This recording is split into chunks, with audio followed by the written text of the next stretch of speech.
Buenas tardes. Buenas tardes a todos. Mi nombre es Federico Fernández, soy un tercio de los 3 Fernández que hay en esta mesa y el tercio más grande probablemente, si eso es posible. Y bueno, muy brevemente, antes de cederle la palabra a nuestro anfitrión y organizador de este día, contarles muy brevemente que este evento es el Free Market Roadshow, que lo organiza el Austrian Economic Center. Hacemos eventos similares alrededor de toda Europa. En España hacemos 5 ciudades, es el país con más ciudades en toda Europa y estamos muy contentos de estar aquí. Creo que eso prueba la vitalidad que hay en España para defender las ideas de la libertad. Y bueno, si voy a estar aquí durante todo el evento, veo solamente una pequeña propaganda, veo mucha gente joven, si les gustaría hacer una pasantía con nosotros en Viena, en Austria, venir a la ciudad donde todo comenzó, donde la escuela austríaca nació, charlen conmigo o vayan a nuestra página web austriancenter.com. Y bueno, y para finalizar, Edgar, muchísimas gracias por acogernos nuevamente en Castellón. Los eventos aquí, bueno, como se ve, son siempre un gran éxito y creo que este evento es el programa que diseñaste, creo que tiene todas las pautas de lo que tiene que ser un muy buen evento del Free Market Roadshow. Así que muchas gracias a vos, a Delfín y a cada uno de los miembros del Club de los Viernes, de la gente que organiza el Free Market Roadshow en Castellón, y ojalá que vengamos muchísimo, y a la gente del casino, por supuesto, por alojarnos, y ojalá que vengamos muchísimas veces más. Muchas gracias.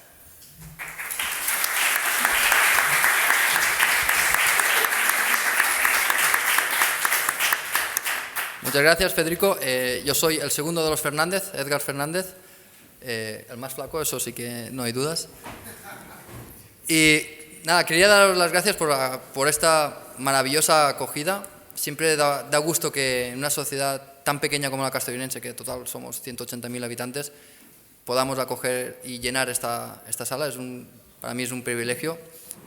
Y nada, os voy a explicar un poco cómo vamos a proceder con el evento. El primer panel lo va a formar Federico Fernández, que es scholar del Austrian Economic Center. Y a mi izquierda tengo a Eduardo Fernández, que es el actual director del Instituto Juan de Mariana y profesor de Ciencias Políticas en la Universidad Francisco Marroquín. Entonces, este panel va a contar 15 minutos para cada ponente. Mira, las manifestantes.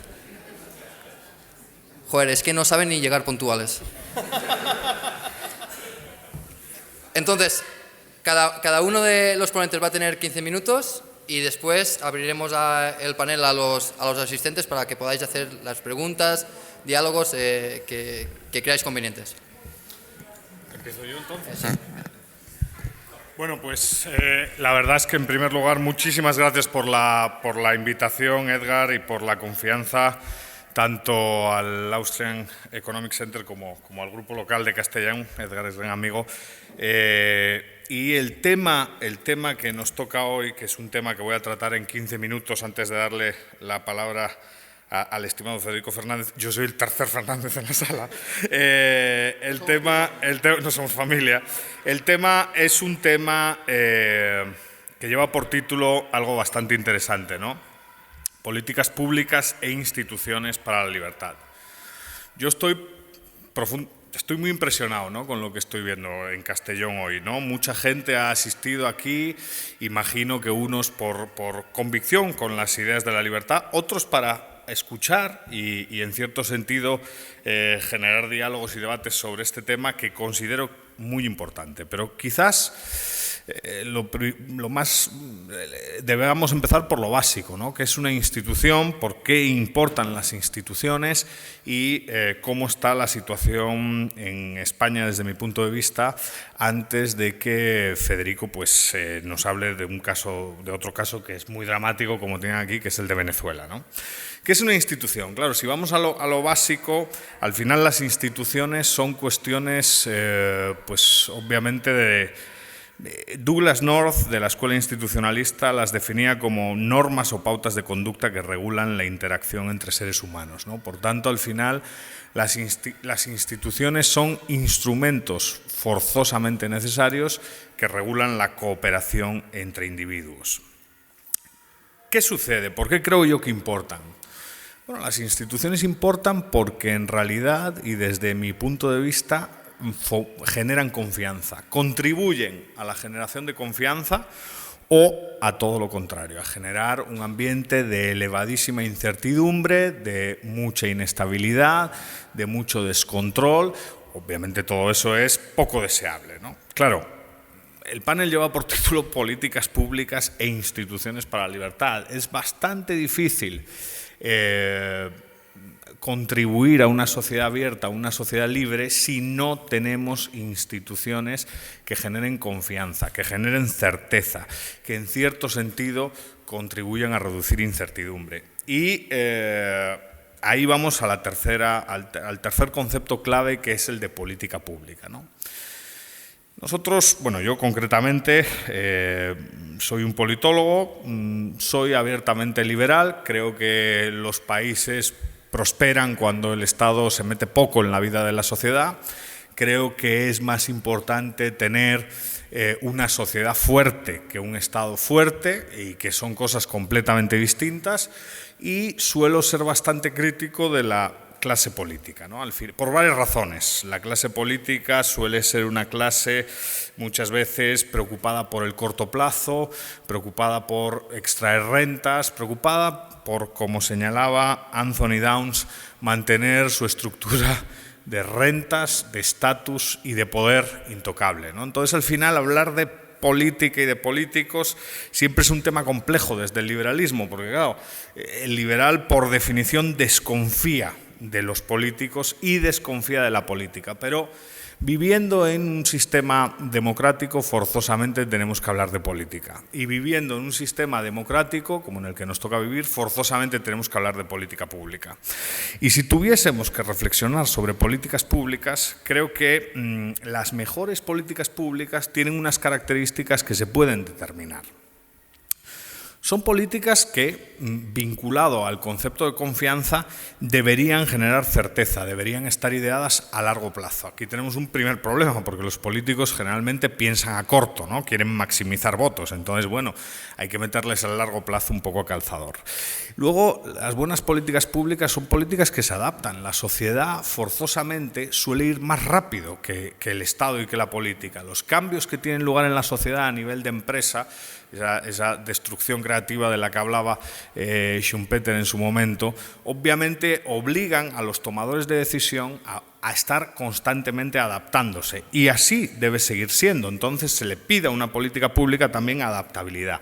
Y por último, capacidad de enforcement, de aplicación efectiva, ¿no? De aplicación efectiva de la norma y de la ley. Muchas veces, cuando se estudian políticas públicas, sobre todo, por ejemplo, en América Latina, donde los ambientes de informalidad son muy elevados, pero también en España, la ley dice una cosa y la realidad dice otra, ¿no? Y esto encaja muy bien con lo que decía Douglas North. Al final, North, que es uno de los, bueno, pues al final uno de los individuos que más ha contribuido a divulgar este tema de las instituciones, junto con muchos otros, hablaba de instituciones formales e informales, y decía que en algunos ambientes la informalidad contraintuitivamente es mucho más potente que la formalidad, y eso representa un problema, ¿no? Claro, si tenemos estos instrumentos para más o menos plantearnos el estudio de las instituciones y de las políticas públicas, y vamos al análisis de la realidad, podemos extraer bastantes conclusiones. Hay una relación evidente entre libertad económica y prosperidad. Aunque la gente, pues probablemente muchos de los individuos que están manifestándose ahí fuera lo nieguen, la relación entre libertad económica e instituciones que promueven la libertad económica y prosperidad es irrefutable. Si uno agarra el índice de libertad económica, que es un índice que produce Heritage Foundation ya desde hace bastantes años, y estudia los 15, incluso tampoco tenemos que ponernos exquisitos, los 25 primeros países que están posicionados en ese índice, el 90% son países prósperos y el 10% restante son países que avanzan hacia la prosperidad, algunos a velocidades muy altas. Entonces, creo que una primera conclusión es: si nos preocupa la prosperidad, si nos preocupa que la gente tenga pleno empleo, si nos preocupa que los salarios tiendan a subir, si nos preocupa en cierto sentido, y como señalé al principio, tener una sociedad civil fuerte y no tanto un Estado fuerte, hay que apostar por la libertad económica. Y desafortunadamente en España no se ha apostado lo suficiente por la libertad económica. Si vamos a ese índice, España fluctúa a lo largo del tiempo, pero siempre se posiciona entre la posición 50 y 60. No es una buena posición, no es la posición que nos gustaría para construir una sociedad avanzada, para que los jóvenes no emigrasen, para que en cierto sentido el desempleo no estuviese casi en el 15%, sino que estuviese compitiendo pues con los países que están arriba, que tienen desempleos del 3%, 3,6%, 2%. Son sociedades saludables en las que los salarios crecen suavemente, los salarios de todos, no solo los salarios de algunos que obtienen privilegios, resultado de la política o resultado de las conexiones políticas. Pero de la mano de eso, de la mano de la libertad, también se puede generar otro tipo de cuestiones, confianza, ¿no? Evidentemente en España, salvando las distancias con el caso que vamos a ver después, pero en España la desconfianza sobre el sistema ha crecido. Y no es un problema menor, tampoco hay que dramatizarlo a corto plazo, ¿no? Pero sí hay que ser capaz de, afirmar sin complejos que desde la crisis una gran parte de la ciudadanía está desconfiando del sistema, por razones evidentes, ¿no? Obviamente han triunfado en algunos puntos grupos antisistema, hay cierta tensión con algunas organizaciones nacionalistas, obviamente también hay desafortunadamente problemas como el de la corrupción en los dos grandes partidos que daban estabilidad, digamos, al sistema político, que está contribuyendo a afectar mucho el sistema. Eso hay que corregirlo. Entonces, si hablamos de libertad, forzosamente tenemos que hablar de transparencia y tenemos que hablar de simplicidad. El impacto de la corrupción sobre la legitimidad del sistema hay que corregirlo, no, es inaudito, no puede estar destrozando, porque además contribuye dramáticamente a destrozar la convivencia, ¿no? Y hay un artículo publicado en el West European Politics por Mariano Torcal y Pablo Crisman, que son dos politólogos de reconocido prestigio, y decían que incluso esta variable de la corrupción desgasta tanto al sistema que aunque el país crezca económicamente, toda la estructura se va a deslegitimar. Claro, eso es un problema gravísimo. O sea, a pesar de que se han tomado medidas que han favorecido un leve, suave crecimiento económico, una leve reducción del desempleo, el ambiente de la corrupción está tan intoxicado que evidentemente el ciudadano sigue desconfiando. Eso hay que corregirlo. Entonces, apuesta por la libertad económica, clarísima. Apuesta por la transparencia, clarísima. Y yo creo que hay una tercera apuesta que mejoraría a corto plazo y de manera muy importante el día a día de los españoles, ¿no? Y es una revolución fiscal. Honestamente, ayer hablaba con varios colegas en un evento similar en Madrid, estaban en la sala personas como Juan Ramón Rayo, como Rubén Manso, y hay un régimen expropiatorio, ¿no? Aquí de lo que se trata es de devolver riqueza a los ciudadanos, a todos los ciudadanos. No se trata solo de devolver, obviamente lo extraído a unos y a otros no. De lo que se trataría sería de avanzar hacia una verdadera sociedad de propietarios.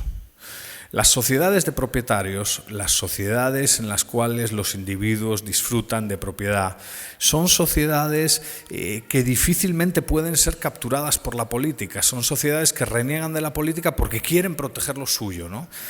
Y España en ese sentido ha avanzado mucho en los últimos tiempos, ¿no? Entonces, apostar decididamente por una sociedad de propietarios podría ser la tercera gran apuesta en esa, digamos, gran línea de política pública hacia la libertad. Las tres medidas han sido tomadas en distintos momentos por distintos países. Nosotros, por ejemplo, el fin de semana pasado pasado, Edgar estaba presente, tuvimos un seminario de estudio, un seminario socrático, para estudiar procesos de reforma. Parece una tontería, ¿no? Pero cuando uno habla sobre estas cuestiones y marca 3 líneas, por ejemplo, apostar por una sociedad de propietarios, apostar por transparencia, apostar por libertad económica e inclusión de España en el mercado mundial, mucha gente lo que dice es, bueno, ¿y eso cómo se hace? ¿Es posible la reforma? ¿Existe el ambiente político, social y cultural para que esa reforma se desarrolle y tenga lugar? Bueno, pues claro, como la pregunta no es menor, como la pregunta es importante y como en cierto sentido es difícil de responder, pues no queda otra que estudiar, no queda otra que trabajar, no queda otra que crear grupos, ¿no? Entonces nos reunimos a leer a especialistas en reforma política y estudiamos 4 casos. Estudiamos el caso de Estonia, que como saben es uno de los grandes países en Europa, el tigre báltico, ¿no? un ejemplo de desarrollo. Estudiamos el caso chileno en América Latina. Alguien dirá, es un caso muy trillado, es un caso sobre el cual se ha escrito y hablado mucho y quizás no aplica para España. Yo estoy de acuerdo con esa crítica, entonces bueno. Y luego estudiamos 2 casos que son muy interesantes. El primero es el de Suecia, la reforma institucional sueca en la década de los 90, y el segundo es el de Australia. Y sobremanera creo que deberíamos fijarnos en ejemplos como el australiano, ¿no? Australia era un país literalmente socialista, una economía exportadora que vivía de subsidios y que dependía, se supone, de un ambiente imperial británico, ¿no?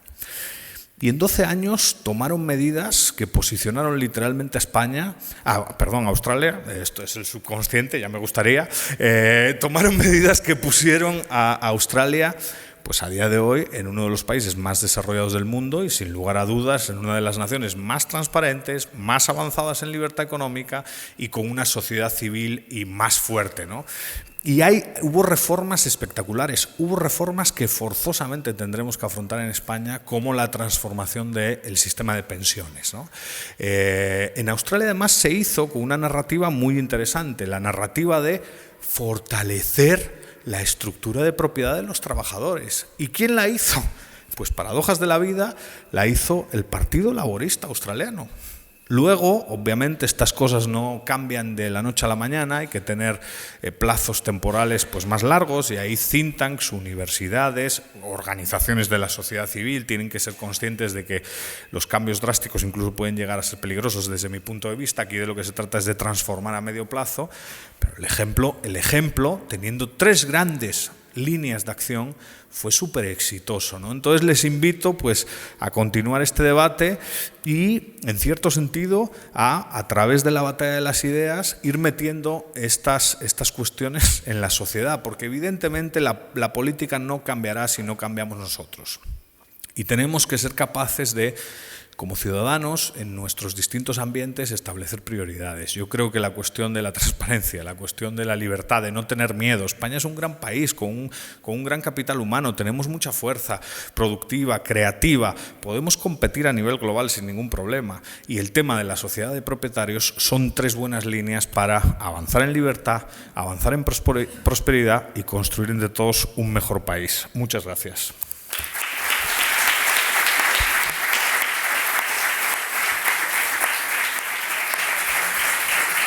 ¿Qué tal? Buenas tardes de nuevo.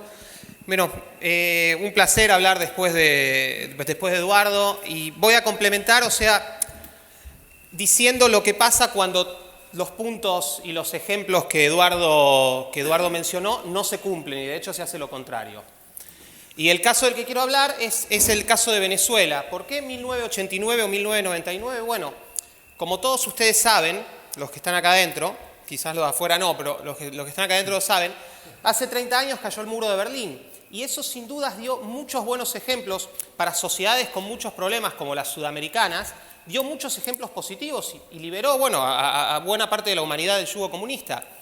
Tuvimumos el caso maravilloso de Václav Havel, preso político durante los años de la represión en Checoslovaquia, primer presidente de Checoslovaquia y primer presidente de la República Checa cuando los países se separaron, cosa que él no quería, entre paréntesis. Tuvimos el gran ejemplo de Leszek Balcerowicz en Polonia con su llamada teoría de shock. Hoy Polonia se está acercando muchísimo en ingreso per cápita a España y lamento decirles que probablemente la legislatura de Pedro Sánchez acerque a España hacia Polonia, al margen de lo que hagan los polacos. O el caso de Mart Laar, Eduardo comentaba acerca de Estonia. El caso de Mart Laar y lo que sucedió en Estonia, que es uno de los países más libres de Europa y del mundo. Desgraciadamente en Sudamérica a veces somos pensadores demasiado de avanzada y en lugar de inspirarnos en estos buenos ejemplos dijimos no, el socialismo fracasó, estábamos en 1999, ni siquiera había empezado el siglo XXI y dijimos vamos a aplicar el socialismo del siglo XXI. Y vino este señor que se llamaba Hugo Chávez, fallecido en Cuba gracias al sistema médico cubano, muy probablemente, eso hay que tenerlo en cuenta, quizás agradecérselo a los Castro. En cualquier caso vino este señor, un pensador de avanzada, y dijo, vamos a aplicar el socialismo del siglo XXI, incluso antes del siglo XXI comience. Y bueno, no está solo él, o sea, porque no es solamente los sudamericanos que somos gente rara, lo admito, soy el primero en admitirlo, soy argentino. Este buen hombre, Pablo Iglesias, en 2014, tengamos en cuenta que en 2014 ya no solo que la economía venezolana era un desastre absoluto, eso queda opacado con el hecho de que Venezuela ya era casi un estado totalitario y el aparato represivo del gobierno ya estaba en pleno auge. En 2014, de ahora en más les puedo enviar las citas y las fuentes de cada una de las cosas que digo. Este señor no tuvo mejor idea que decir, envidio a los españoles que viven en Venezuela. Habría que preguntarle a los venezolanos que viven aquí, que son muchos, y he estado hablando con varios de ellos, qué piensan de esta frase. Jeremy Corbyn, que puede llegar a ser el próximo primer ministro de Inglaterra, discúlpenme, no me acuerdo la frase de memoria porque es bastante tonta. Jeremy Corbyn dijo, Venezuela está seriamente conquistando la pobreza. No, se equivocó, está siendo conquistada por la pobreza. Y ahora la pobreza es 100%, reina y es un conquistador inmisericorde. Y a ver, last but not least, este señor ganó un premio Nobel, Joseph Stiglitz, en el Foro Económico Mundial, que habría que cambiarle el nombre a Foro Antieconómico Mundial, dijo que en los barrios pobres de Venezuela se estaban solucionando los problemas gracias a las políticas de Chávez. A ver, los únicos que solucionaron sus problemas en Venezuela, ya sea en los barrios pobres o ricos, son los que se fueron de Venezuela. O sea, los que quedaron en los barrios pobres, que ahora básicamente son todos los barrios de Venezuela, de todos lados, no solucionaron ningún problema. Pero bueno, en definitiva, como ven, lamentablemente los buenos ejemplos no cunden, los malos sí, y tenemos a ambos lados del Atlántico amenazas serias. Antes de hablar del caso venezolano en sí y de lo que el chavismo ha hecho y de ciertos mitos que hay respecto del chavismo, que son todos falsos, una nota respecto de Venezuela que creo que es la más importante y de la que más hice investigación online, digamos, al respecto.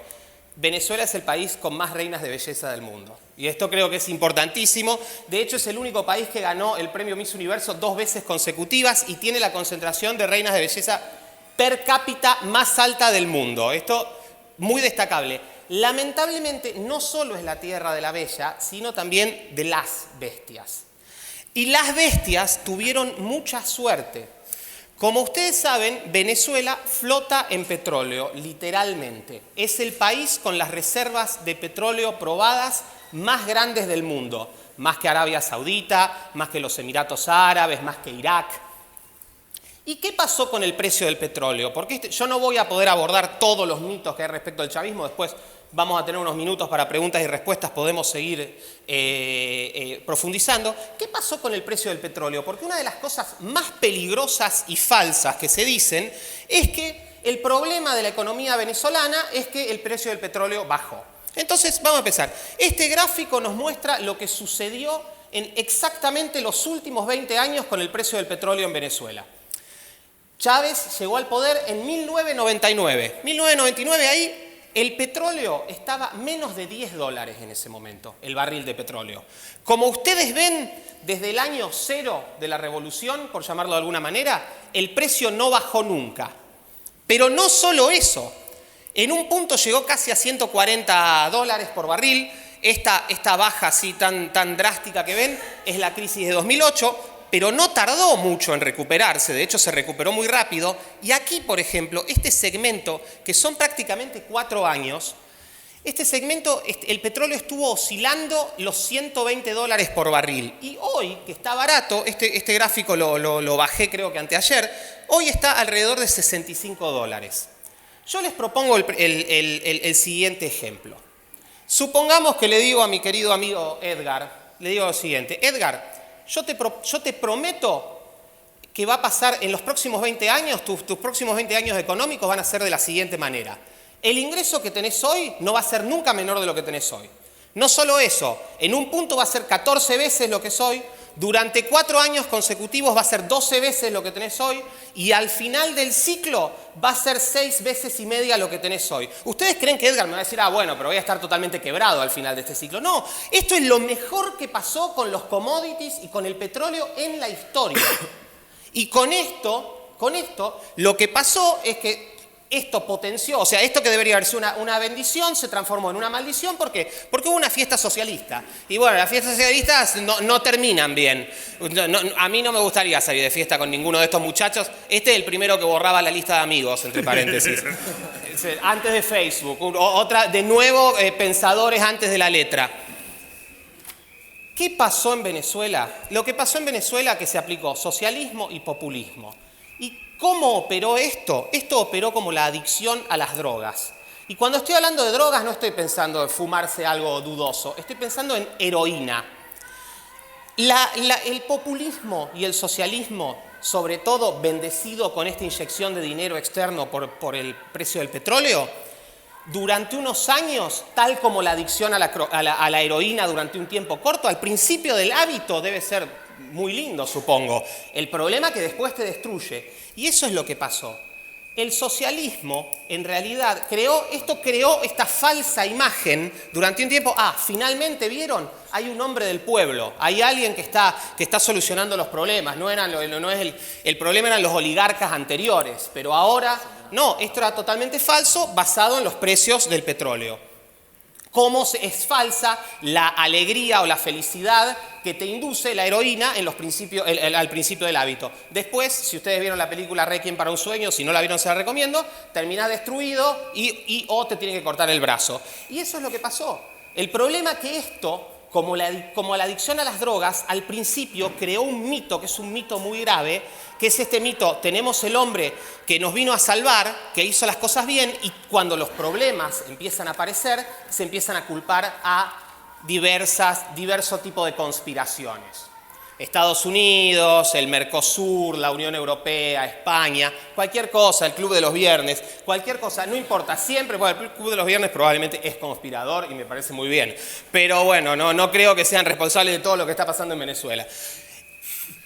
La cuestión central es que el socialismo y el populismo son lo que Ludwig von Mises, un economista de la escuela austríaca, acuñó el término destruccionismo. No producen nada, no crean nada, lo único que pueden hacer es vivir de los stocks anteriormente producidos en un contexto más de libre mercado. A eso Venezuela, que además Venezuela era un país rico, a eso hay que agregarle que tuvieron los mejores precios de la historia. Eso explica el chavismo. Y el chavismo se autodestruyó con los mejores precios de la historia del petróleo nunca vistos. ¿Y cuáles son? Veamos un poco los resultados que consiguió el chavismo. Déjenme ver. Ahí está. Tenía una... ¿No está? Bueno. No importa. Esto es muy importante. En el periodo 2013-2017, la economía de Venezuela cayó 35% y 40% en términos per cápita. Esta caída es peor que la caída de la economía de Estados Unidos entre 1929 y 1933. Es peor que la caída de la economía de Rusia entre 1990 y 1994. Para encontrar cosas peores que esta las hay, pero muy pocas. Tenemos que remontarnos, por ejemplo, a Ruanda en 1994 tras un genocidio. O sea, igualmente en Venezuela creo que están haciendo cosas para lograr superar lo de Ruanda. Esta es la peor, esta creo que es una métrica muy interesante, es la peor crisis de un país latinoamericano. Y yo vengo de Latinoamérica, les aseguro que ha habido crisis muy graves, en Argentina particularmente. O sea, esto no es por falta de competencia. No estamos hablando de la peor crisis en Suiza. La peor crisis de un país latinoamericano, Venezuela con el chavismo. Este es un índice de Bloomberg, no es el índice más científico, pero a mí me gusta. La economía más miserable del mundo. ¿En qué se basan para definir cuál es? En una combinación entre desempleo e inflación. El índice es relativamente nuevo, Venezuela siempre lo encabezó. Lamentablemente Argentina está ahí tercero, ojalá que bajemos un poquito. La inflación más alta del mundo. Sigan a Steve Hanke en Twitter, hace un muy buen trabajo difundiendo los números de Venezuela. Lo mismo que Ricardo Hausmann, que es un economista venezolano exiliado que ahora trabaja en Harvard, está haciendo un trabajo muy, muy importante. Caracas, la ciudad más violenta de América, y no estoy pensando en la violencia estatal de los últimos años. O sea, que te pasa un tanque por encima, para ser claro. Ni los chinos. Ustedes son muy chicos, pero no sé si se acuerdan que había una imagen de un señor chino parado adelante de un tanque y el tanque trata de evitarlo. En Venezuela, el salvajismo del chavismo es incluso peor que el de los chinos en eso. Este detalle, Hausmann de nuevo, haciendo un estudio basado en geolocalización de celulares, de actividad en Twitter, él calcula que en el último año 3 millones de venezolanos se fueron del país. Lo que es prácticamente, es 10% de la población o algo así. Es altísimo. El socialismo, como hay Herta Müller, una premio Nobel de literatura rumana de origen alemán, tu patria se transforma en una maleta con el socialismo. Y eso es lo que pasó. Y esto además es una bomba de tiempo para los demás países, sobre todo los que están más cerca de Venezuela, que tienen problemas de por sí. Y lamentablemente no sé si están en condiciones de hacerse cargo de una crisis humanitaria ajena. Otra, la liberación de los trabajadores. Creo que sí, lamentablemente tengo que admitir el triunfo de la economía chavista. $6 el salario mínimo. Creo que no, es irrebatible. Fíjense en los imperialistas de Uruguay, 460, Chile 425, México incluso 160, $6. Así liberaron a los trabajadores en Venezuela. La métrica del salario mínimo en Venezuela, además, es muy importante porque la mayor parte de la gente empleada gana el salario mínimo. Estudios del año pasado, porque cada vez además es más difícil encontrar estudios certeros de lo que está pasando en Venezuela, estudios del año pasado, en marzo del año pasado, el salario mínimo permitía comprar 900 calorías al día. La cantidad de niños que han muerto el año pasado solamente por cuestiones vinculadas al hambre debe ser desgarradora. Y finalmente, como termina todo socialismo en Venezuela, en Vietnam, en Rusia, en Cuba o en donde sea, totalitarismo y represión. Gente que le pasan tanques por encima, chicos de edades de ustedes que han sido ejecutados con tiros en la nuca, desde 2017, 2018, este año. Gente que le pasa un tanque por encima. Esto es la trama del socialismo, como dice Fernando Nogales, de Sevilla, un gran pensador liberal. No hay nada más antisocial que el socialismo. Ojalá que esta pesadilla se termine pronto y ojalá que Venezuela pueda levantarse. Muchísimas gracias.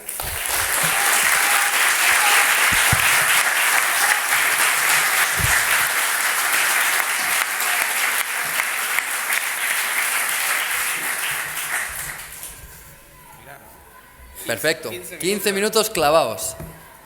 Eficiencia capitalista. Bueno, ahora ha llegado el momento que habíais esperado, vuestra intervención. Cualquiera que quiera hacer una pregunta, que levante la mano y que la haga libremente. Ahí.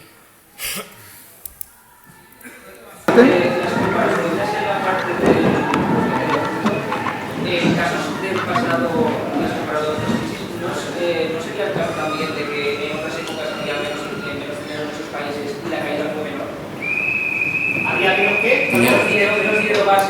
países la caída fue menor porque tampoco bajaron una cantidad tan exagerada como ahora, que tiene más economía del mundo en general y está más alto el Producto Interior Bruto. Y entonces cuando cae, si cae a unos niveles en los que caía en otras épocas a esos niveles, no sé si estoy explicando.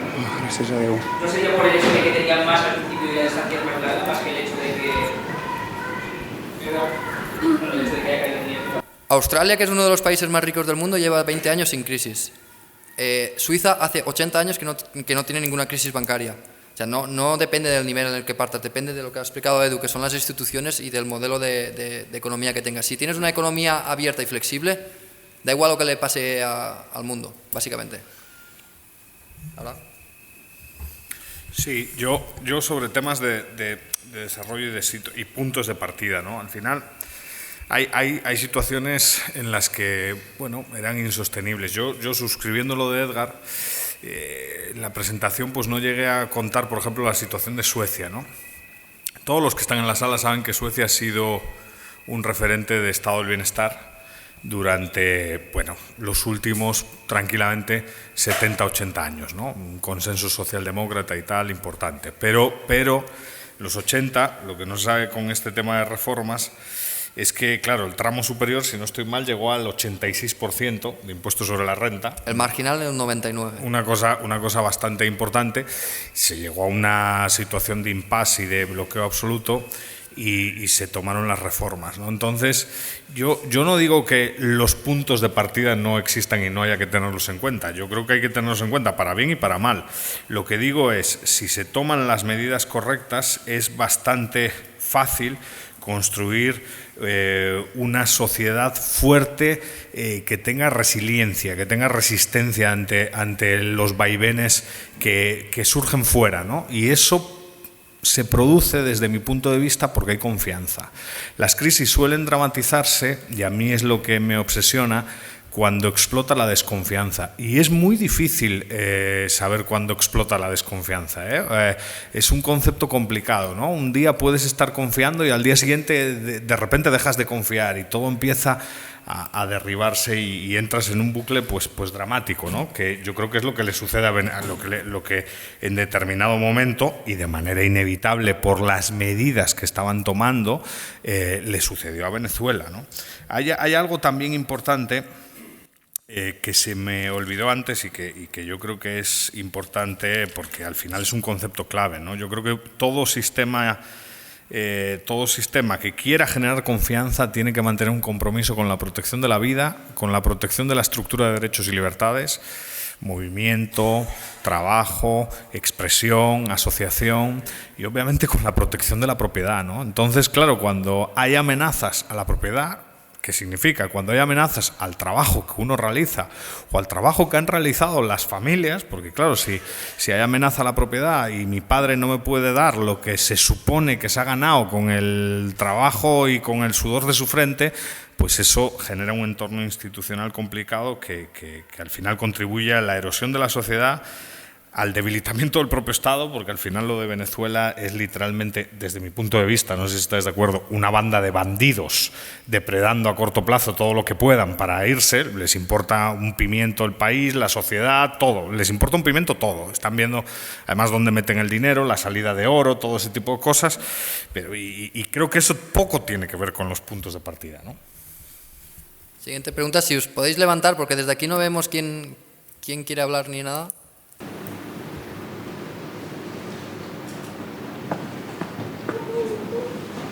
Bueno, quería preguntar qué punto de vista o cómo afronta el liberalismo el tema de la educación.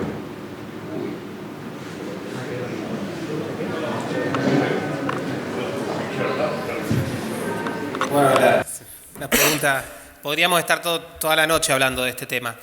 Yo creo que hay dos, por ejemplo, dentro de la escuela austríaca, y hemos escrito algo desde el instituto al respecto, hay un debate grande sobre la inmigración. Hay gente como Ben Powell, por ejemplo, que él está a favor de las fronteras abiertas, y gente como Rothbard y ahora Hoppe, que están en contra de las fronteras abiertas porque la consideran consideran que es un programa estatal y que a lo que deberíamos ir es una privatización radical y que cada comunidad sea tan abierta o cerrada como lo desee.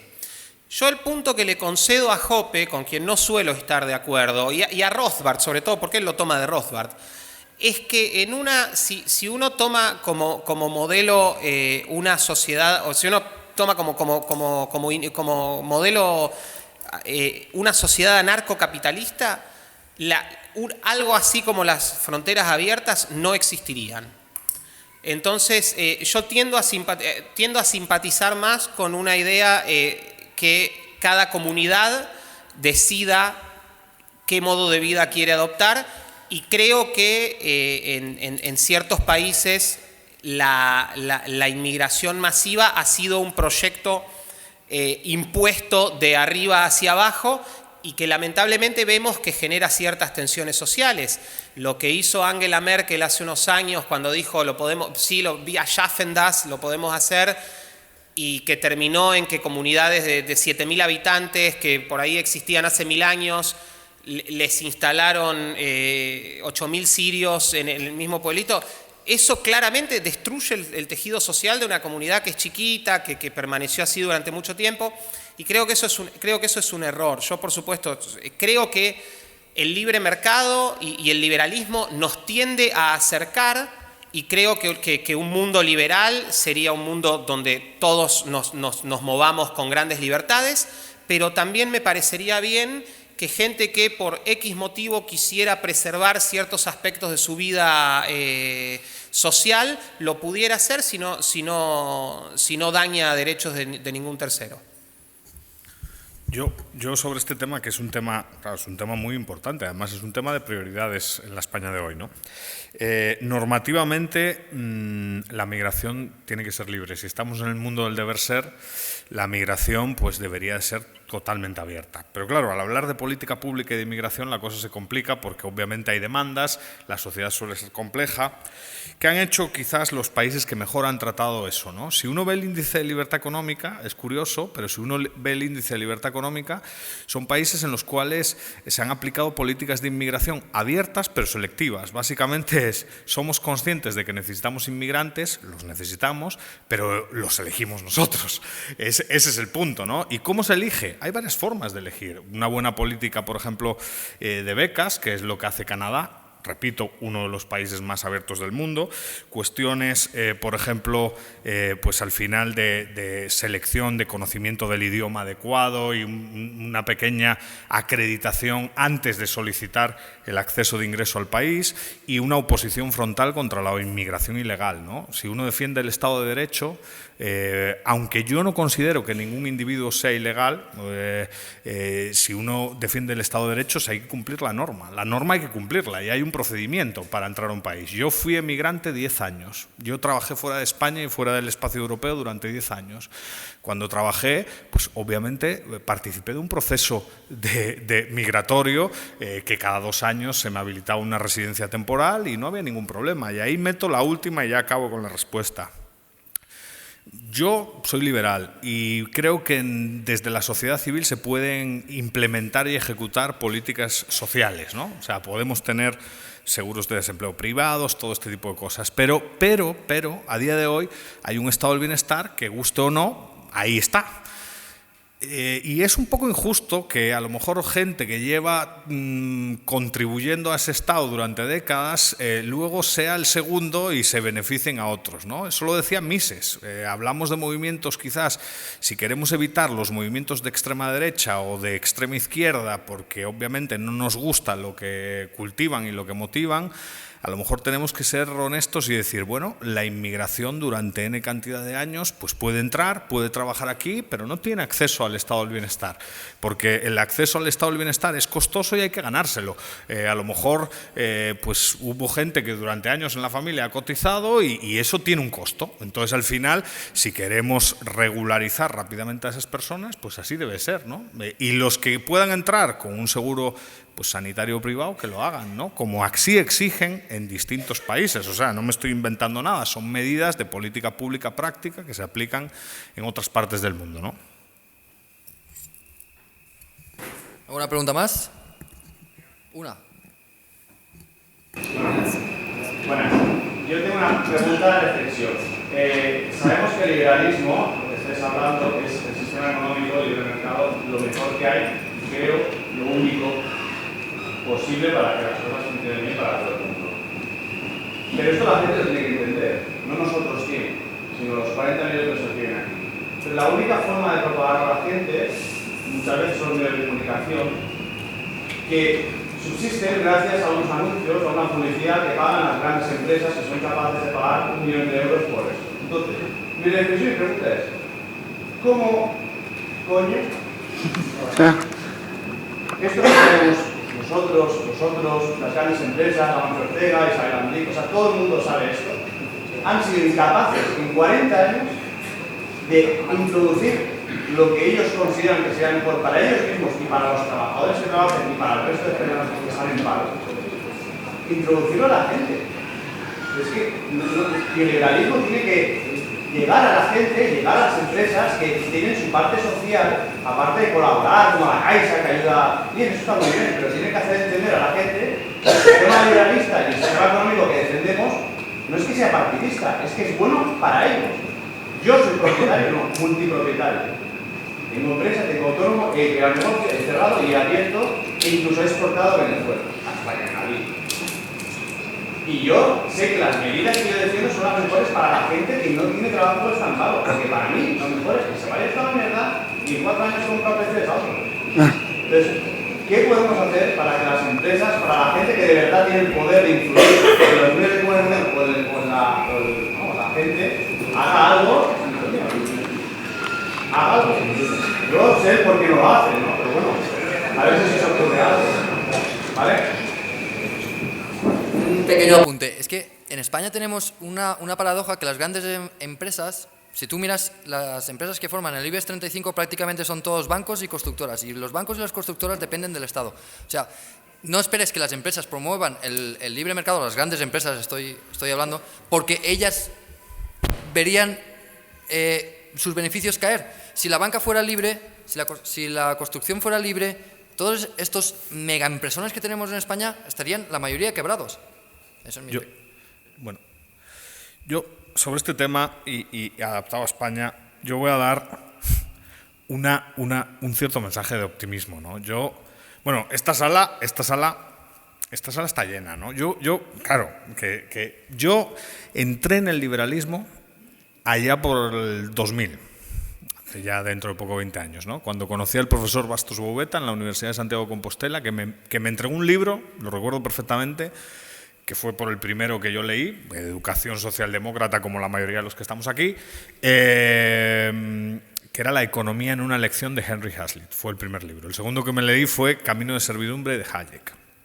Yo me acuerdo las primeras reuniones que teníamos los liberales y no llegábamos a 100, no llegábamos a 5.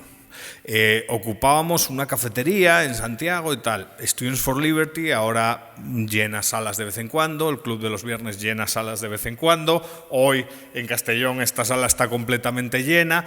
Quiero decir, cada día a un paso, a lo mejor a una velocidad que no es la que nos gusta, evidentemente, pero más y más individuos, de manera libre además, no carretados ni por una merienda, ni por un no sé qué, no, voluntariamente se adscriben al liberalismo. Y luego a través de redes sociales, que hoy vamos a ver pues en los siguientes paneles a gente que trabaja mucho en YouTube y tal, pues yo creo que el éxito es irrefutable. O sea, se puede criticar otro tipo de cosas, pero yo creo que vamos por buen camino. ¿Qué pasa?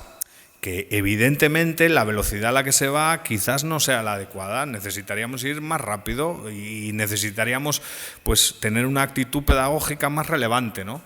¿Cómo entrar en los grandes medios de comunicación? Pues yo lo veo complicado. Yo creo que por ahora hay que aprovechar las nuevas tecnologías que son abiertas y que te dan ese espacio, y luego trabajo de hormiga, y ahí cada uno pues se dedicará, diseñará su estrategia o al trabajo de hormiga o a redes sociales. Y si te abren la ventana de oportunidad, entrar.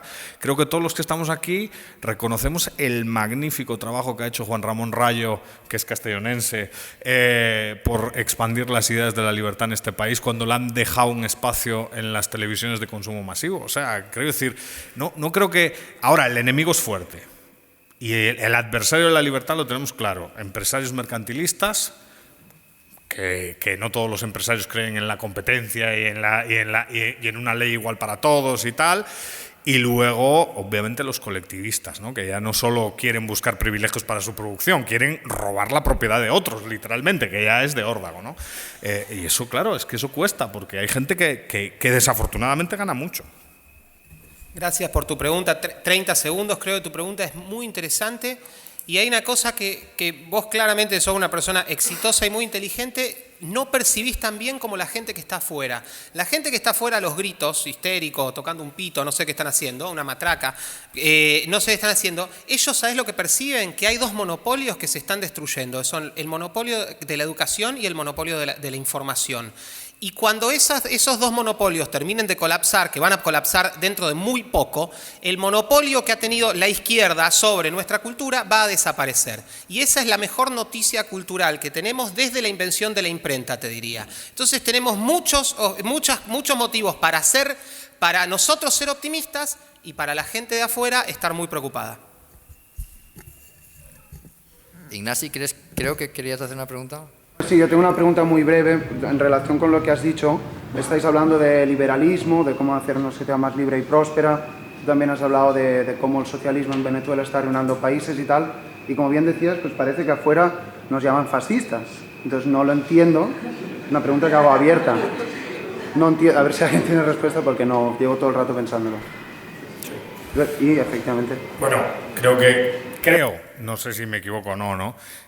Siempre nos han llamado fascistas. O sea, desafortunadamente,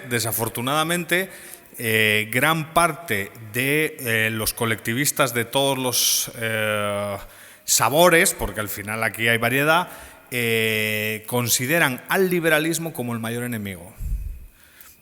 ¿Por qué? Porque el liberalismo es un canto a la responsabilidad individual y mucha gente no quiere el canto a la responsabilidad individual. Al final, los ismos son movimientos de corte colectivista que diluyen la responsabilidad individual, que están en contra de la responsabilidad individual y que en el fondo lo que promueven es que el Estado pues contribuya en cierto sentido y además de una manera, porque es el camino a la perdición, a destruir la sociedad y esos valores de la sociedad que llevan a la prosperidad. Quizás tenemos un problema de comunicación en trasladar al gran público qué significa ser liberal. Pues esa pregunta yo creo que es una pregunta relevante porque la respuesta es muy fácil: protección de la vida, protección de la libertad individual y protección de la propiedad, pero no mucha gente la entiende o la quiere entender, ¿no? Porque muchas veces se ha instrumentalizado, igual que el concepto populismo, el concepto de liberalismo de las maneras más perversas para desacreditar, en este caso, a los individuos que lo defienden. Se llama proyección en psicología, tengo entendido. Los insultos dicen mucho más de quien lo profiere, de quien lo recibe. Gente que quiere prohibir a alguien de hablar, eso es claramente fascismo. No importa, hay que casi tomarlo como una medalla de honor. Si nunca te han dicho fascista es porque estás haciendo algo mal y que sigan tocando el pito afuera.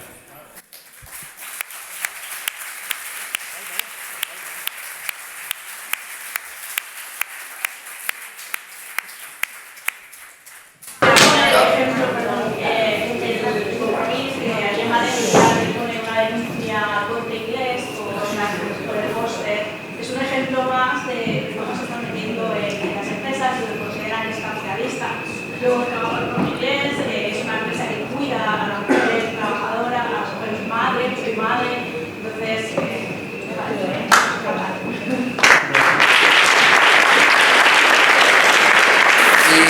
Y para cerrar el panel, porque tenemos que pasar al siguiente, voy a cerrar yo, siendo un poquito duro con nuestras visitantes de fuera. Y es que el problema de que nos llamen fascistas es de lo que ha dicho Federico, es un problema de educación.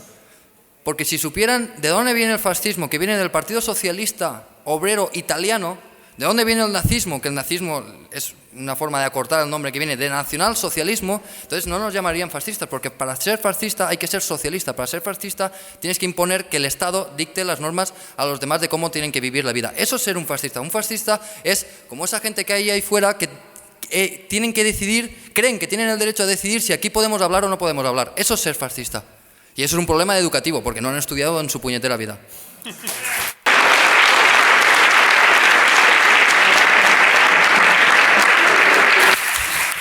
Y ahora viene el plato fuerte.